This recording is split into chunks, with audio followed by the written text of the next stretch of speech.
Hello friends, स्वागत है आपका आपके ही channel Reena kids and GK classes में। आज हम जानेंगे मध्यकालीन भारत के इतिहास में मराठों का उत्कर्ष। आज हम क्या जानेंगे? मराठों का उत्कर्ष के बारे में जानकारी। मराठा साम्राज्य के संस्थापक शिवाजी थे। जो मराठा साम्राज्य है उसके संस्थापक कौन थे? शिवाजी थे। शिवाजी का जन्म 6 अप्रैल 1627 ईसा में सिवनेर दुर्ग में हुआ था। शिवाजी का जन्म कहाँ हुआ था?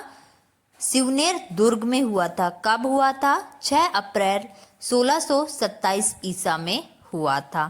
शिवाजी के पिता का नाम शाहजी भोसले एवं माता का नाम जीजाबाई था।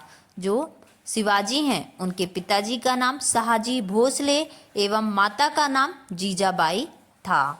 शाहजी भोसले की दूसरी पत्नी का नाम तुकाबाई मोहिते था। शाहजी भोसले की दूसरी पत्नी थी, उनका नाम था तुकाबाई मोहिते था।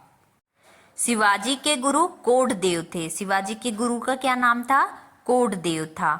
आध्यात्मिक क्षेत्र में शिवाजी के आचरण पर गुरु रामदास का काफी प्रभाव था। आध्यात्मिक क्षेत्र में शिवाजी के आचरण पर गुरु रामदास का काफी प्रभाव था। शिवाजी का विवाह साईबाई निम्बालकर से 1640 ईसा में हुआ। शिवाजी का विवाह कब हुआ? 1640 ईसा में हुआ। किससे हुआ? साईबाई निम्बालकर से हुआ। शाहजी ने शिवाजी को पूना की जागीर प्रदान की। स्वयं बीजापुर रियासत में नौकरी कर ली। शाहजी ने शिवाजी को पूना की जागीर प्रदान कर स्वयं बीजापुर रियासत में नौकरी कर ली। 1656 ईसा में शिवाजी ने रायगढ़ को अपनी राजधानी बनाया। 1656 ईसा में शिवाजी ने रायगढ़ को अपनी राजधानी बनाया। शिवाजी को राजा की उपाधि औरंगजेब ने दी थी। शिवाजी को राजा की उपाधि किसने दिया था? औरंगजेब ने दी थी। शिवाजी ने सूरत को 1664 ईसा एवं 1670 ईसा में लूटा। शिवाजी ने सूरत को 1664 ईसा में एवं 1670 ईसा में लूटा था। शिवाजी के मंत्रिमंडल को अष्टप्रधान कहा जाता था। शिवाजी के मंत्रिमंडल को क्या कहा जाता था? अष्टप्रधान कहा जाता था। शिवाजी के दरबार में मराठी को भाषा के रूप में प्रयोग किया। शिवाजी के दरबार में मराठी को भाषा के रूप में प्रयोग किया। शिवाजी की सेना 3 महत्वपूर्ण भागों में विभक्त थी। शिवाजी की सेना 3 महत्वपूर्ण भागों में विभक्त थी। कौन कौन सी थी वो 3 भाग? पागा सेना, सिलहदार, पैदल। ओके, शिवाजी की सेना 3 भागों में विभक्त थी। पागा सेना, सिलहदार और पैदल। तब पागा सेना में देखेंगे नियमित घुड़सवार सैनिक। पागा सेना नियमित घुड़सवार सैनिक। फिर नेक्स्ट है सिलहदार, अस्थायी घुड़सवार सैनिक।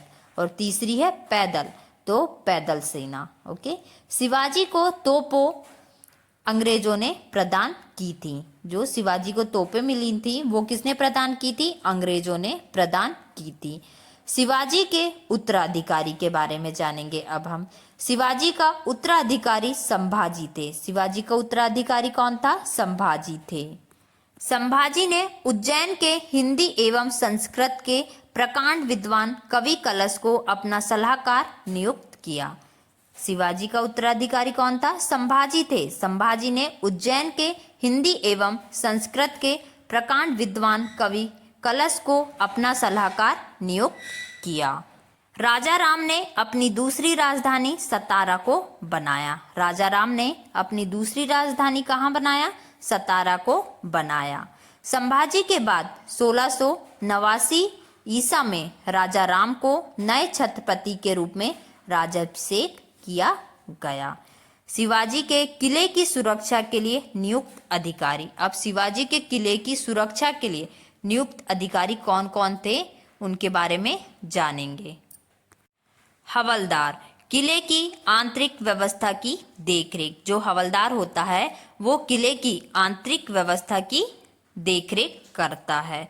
सिरोनाबत, किले की सेना का नेतृत्व। वो सिरेनोबत जो है वो किले की सेना का नेतृत्व करते हैं।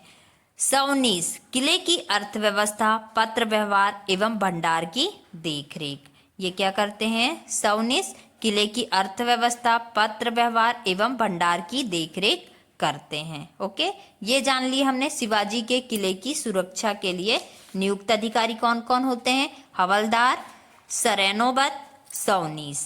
ओके, ये थी मध्यकालीन भारत के इतिहास में मराठों का उत्कर्ष, जिसमें हमने शिवाजी के बारे में जाना। Thank you for watching this video. Please like and subscribe.